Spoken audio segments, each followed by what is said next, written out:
Good morning, everyone. This is Marshall Gittler bringing you the morning comment for July 24th. Once again, there was a decent amount of news that resulted in relatively little movement. Eurodollar had the second smallest range of the year yesterday, even though 2 Ukrainian fighter jets were shot down, apparently from the Russian side of the border. Gold was lower despite the news. The only G10 currencies to weaken notably against the dollar were the New Zealand dollar and the pound, which fell yesterday on the dovish implications of the Bank of England minutes. On the other hand, the Australian dollar strengthened after the provisional HSBC market China manufacturing PMI for July beat expectations. Now, as for the New Zealand dollar, the Reserve Bank of New Zealand raised its official cash rate by 25 basis points, as was generally expected, but said it would pause to assess the impact before it resumed its hikes. The RBNZ had harsh words to say about its currency, saying its level is unjustified and unsustainable.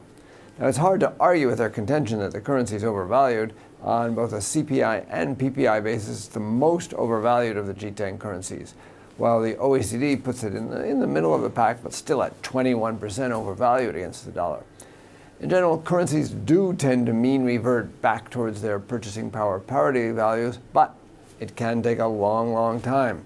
So long as the RBNZ keeps real interest rates the highest among the G10, in fact the only positive real interest rates in the G10, the New Zealand dollar should be well supported, I think. It may decline today further. It could well decline today further, but overall I remain positive on the NZD, on the Kiwi, as long as rates remain much higher than in other countries. Today, the PMIs will take center stage during the European day. Both the manufacturing and service sector PMIs for the Eurozone are expected to decline slightly. That reflects the overall slowdown in growth and economic turbulence in the region.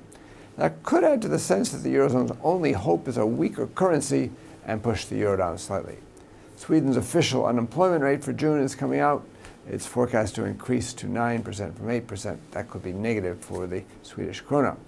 In the UK, retail sales, excluding gasoline, are expected to rise, a turnaround from a fall month-on-month in the previous month.